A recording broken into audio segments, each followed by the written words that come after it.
Ayun nga, kaya sabi ko nga kay Lula na ano, ang lagi ko nasabi ko kay Lula, ano, hanggat may dugo akong hanggat maraming namamatay sa Marinduque. Siyempre, huwag mo isipin na papunta tayo lahat doon. Hanggat may magagawa ka at kaya mo pang pampain ng buhay, bakit hindi? Kaya nga kailangan kong kumita sa 500 isang araw. Pag wala, kahit wala kaming bigas, kasi sabi ni Lula yun, pag ganun, Joseph, huwag ka na mabili ng gamot at bilhin mo na yung pagkain natin. Ang gawa ko, mabadaan ako ng bayan, mabili ka agad ako yung pang-high blood, tapos kahit wala ng bigas, kanin. Magano naman yung kapatid ko, kuya, kaya ko naman magtiis ay, sorry lang, tis-tis na lang.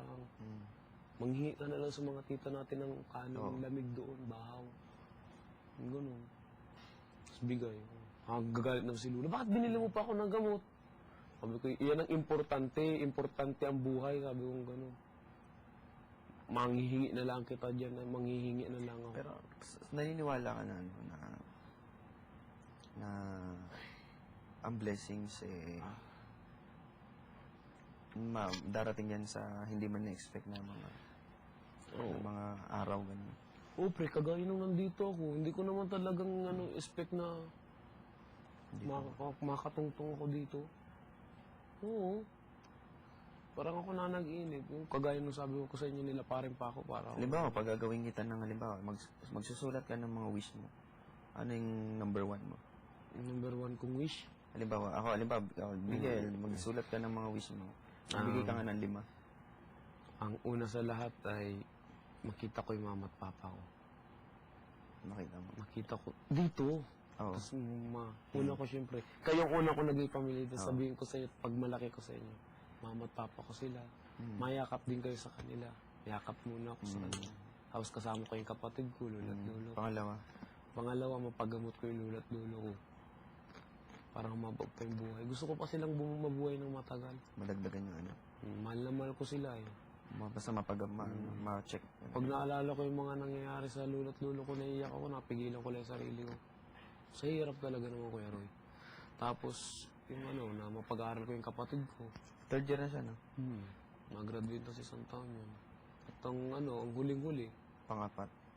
Ang pang-4 ay, yung makapag-aaral din ako. Kung may pagkakataon, gano'n. Criminology. Pagpupulis. Gusto ko mapagtapos ko yung kapatid. Galing Bicol, ibang bansa. Alam mo, Kuya Roy, madami yung mga oras na yung wala kaming bangka. Ang lalim mo, yung kita mo na lang doon sa ilaw, tuldok. Sa dagat yun, ilaw, tuldok. Ang gawin ko, inalangoy ko yun. Nung wala akong kasi, minsan ko isang beses na gipit na ako. Wala nang Ang gawin ko, nagubad ako ng damit. Sabi ng barkada ko, parang akala niya nagabiro ko sa kanya. Pre, alangoyin ko yung na yan. Ano ka baga pare, nasiraan ka ng ulo? Ay, ang lalim yan. Mamamatay ka dyan, baari kang pitigan, o ano. Pre, wala na akong pakialam. Patay kong patay, buhay kong buhay. Bakit? Naghahingalo ang lolo at lolo ko ay. Kailangan ko ng pera. Kailangan ko ng Alangoyin ko ito. Talagang nakita niya, nilangoy ko, sabi niya sa akin, Pre, talagang kaya mong gawin lahat para sa lolo at lolo mo. Oo, ganun ko sila kamahal at ganun ka-importante sa akin ng mga taong mahal ko. Kaya ko isakripisyo ang buhay ko.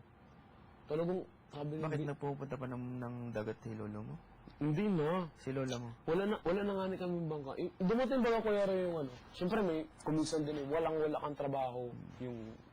Hindi man nagkakataon na may patay. Ibig sabihin na, parang ikaw yung kumikita talaga sa... Ako... May mga tindahan din ba sa lugar ninyo? Ganun? May mga tindahan. May mga tindahan. Ganun. Kasi yung talaga yung pinakang bayan sa amin. Na yung wala talaga yung... Parang gusto rin ba ng lola mo yung may tindahan? Ganun. Nabanggit din ba niya sa'yo na parang gusto niya magkaroon ng tindahan? Tindahan, ganun. Ganun na parang sari-sari store. Kanila yun. Pero ang gusto muna ng lola ko. Pero pwedeng gamitin. Pag umalis ako, sabi ng lola ko. Mga gamit nila. Pera ka. Linis kami kaagad ng bahay. Bigas, masaya na tayo doon. Aabutin natin hanggang Pasko kaya bagong taon. Bakit na ginagawa nila? Sabi niya, kasi kung di ka man makuha, maging masaya ka kasi kumbaga, gaganyan eh. Hindi ko upo lang. Basta tuloy lang ang trabaho, tuloy ang buhay. Upo lang. At least umubo ka. Hindi ko sukat akalain. Nandito na ako. Minsan parang nag-iinip ako, natutubag ako. Nandito ako. Ganun din ako eh. Minsan na yan Yung mga barkada ko, kuminsan pre ano eh. Pag ako'y nakatahimik lang, nasa dagat kami. Ganun lang kagad ako ng barkada ko eh. Si Joseph po nakatingin na naman sa dagat na malayo. May nakita na naman bangkang tuldok lang. Maliit na tao talaga karayo. Alanguin yun. Sabi ko, pre, alam nyo na kaagad ano. Ay, kaya pala kayo naka-cyclings na eh. Naka-uniforme ka na kaagad ay. Sabi sa akin, napagalitan din ako ng matatanda. Tarantado ang bata ka. Ano, ikaw kapakamatay? O, gano'n ako. Tapos yung mga tituhin ko. Bakit pag nakakita ka ng ano, ng bangka sa doon? Pag alam kong ano, naghahatak ng lambat, mapunta ako doon para makakuha na rin ng isda. Tumulong ka at pag tumulong ka doon, mabibigyan ka ng parang, Mabigyan ako, oo. parang ano. Oo. Kuminsan nagugulat din nga yun sa akin. Ba't andito ka? Ang lalim ng inano mo. Buti hindi ka inapulikat. Yung pulikat yung napitig ka. Malulunod ka. Sabi ko, kailangan nag-ano na ako, nagamakawa ko doon sa... Kahit di ko kakilala, mga tag-ibang barangay, ano, mga tag-ibang bayan. Gano'n. Kailangan ko lang po ng isda. Bigyan niyo na po ako. Naawa sa akin, tapos naiiyak. Oo, sige, ito na. Salamat po. Sabi ko, hindi ko po ito makakalimutan. Sabi ko, ano. Kung sino man ang mga nagbigay sa akin ng isda ng mga oras na maraming salamat sa inyo. Talagang pagbalik ko ng bahay. Makita mo na ba, Kuya Roy, na nakangiti yung lola at lolo mo, na tapos yung kapatid mo, nakangiti. Kahit wala ka na, wala ka na pagbigay mo sa kanya ng tonto. Ano ito? Yung pansit, gano'n. Kain sila. Yung parang napagmasdan yung masaya sila nagasalo-salo. Makain ka sa'yo, kain na sa'yo. Pag halimbawa, mga ganito Pasko, anong nahanda niyo? Ano lang, mga produktong bundok, gano'n. Mga Puro saging yun. Suman, gano'n. Puro saging. Suman. Walang pansit, spaghetti, walang gano'n. Walang gano'n. Minsan lang. Suman, gano'n. Yung suman na balinghoy. Gano'n. Puro balinghoy. Walang katapusang May walang. natatanggap ka rin ng regalo. Wala, di ko sa akin regalo. Regalo, wala. Tsaka, di na rin nag-ano rin yung kapatid ko nasa ng mga regalo-regalo. Hindi sumasama yun? Sa mga bunutan, gano'n? Hindi na Hindi siya kasi sumasali. wala siyang pang yung mga exchange gift. O, exchange gift. Hindi na lang siya Every napasok. December yun. Kasi ano, isang beses siyang pinagtawanan ay. Bakit? Yung regalo niya? Bimpula ang ganyan. Na Sama nagreklamo. Sabi, yun hindi ko makalimutan ba yan, pre. Walang-wala kami, ano. Yung bimpulaang, yung 30 pesos, hiningi ko sa kanya. Sabi ko, ito regalo mo sa exchange gift. Nabunot niya, yung frame. Ang ganda. Punto siya. Yung nakakuha nung ano, tinapon sa kanya. Alam ko sabi. Anong klase daw? Magregalo rin lang naman. Ayun pa. Oo. Kaya sabi ng kapatid ko, Kuya, di na ako makapasok. Pagka mga exchange gift na yan. Hindi naman uso yan. Tsaka hindi naman totoo may isang taklat. Ganun sa akin yun. Nakakaya eh. Parang sinabi na lang niya yun, no? Parang ano. Sabi nung kapatid ko, yung pagsimulang pag-graduate niya, yung napakinggan niya yung gano'n. Bimpulaan ay. Sabi, kuminsan ng gano'n, Kuya, gusto ko rin makaranas ng mga klase ko, nag-exchange gift sila, kung saya. Sabi ko, sige, abilang kita ng bimpo, gano'n. Yun lang kaya ko regalo, mga panyo. Kasi yun lang. Anong ginawa sa kabin po? Ano ulit? Wala, tinapon. Tinapon mo yung binigay sa kanya? Yung mga ganyan, tinapon, sabi. Bakit ito?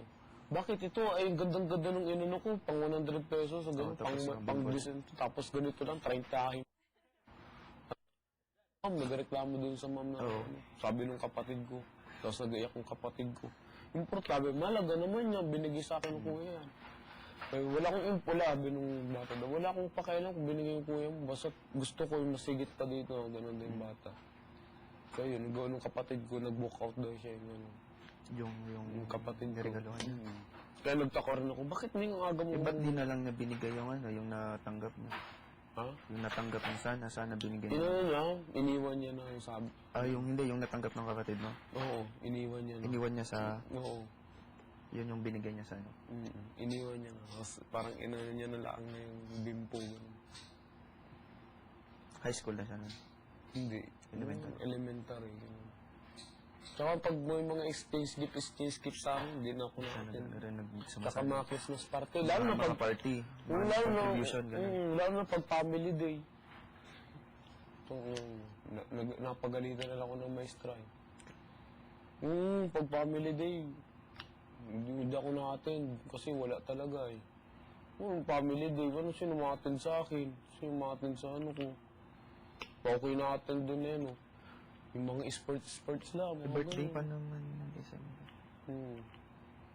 Kaya, ano, Yung family day. hindi siya umattend. Di, ngayon, di ba? Parang may mga na yan, may mga party, gano'n. Kagaya ng December. Kasi walang pasok eh, mga 23, 22, gano'n.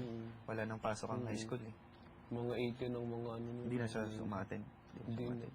Pag tungtong na ng mga ano, pag nakapag-test na yun, hindi na mapasok yun, yung kapatid ko. Kapag? Pag nakapag-exam na. Kasi puro Pasko na raw na pag-usapan eh. Pag Pasko kami, Kuya Roy, magkakasama lang kami sa bahay. Pag walang handa, nagayakapan na lang kami. Merry Christmas! Merry Christmas po. Sana mabuko po yung buhay mo na ganun kami sa isa't isa. Ganun. Kami lang. Masaya kami. Pero anong suman, gano'n? Yung suman. Ano kalahating kilo. Wala kami pambili suman din eh. Mahal din man din malagkit. Ano yung luto? Binabalot niya sa daw ng saging. Yun yun eh. Yun na lang. Mga produkto din namin. Yung ginagadgad na ano yun, di ba? Nayagyan. Kasaba. Tapos nilalagyan ng asukal. Gatas. Ganun. Yun lang. Tsaka yung kaya ako nandito, yung kapatid ko naman nagsabi na yung dito na nakita niya sa TV. Baka sakali ako, nandito na pala ako. Salamat ako sa Diyos. Pero wala silang alam kung nakapasok ako. Kaya nga pagpunta ko dito sa Maynila, 100 lang ang pera ko.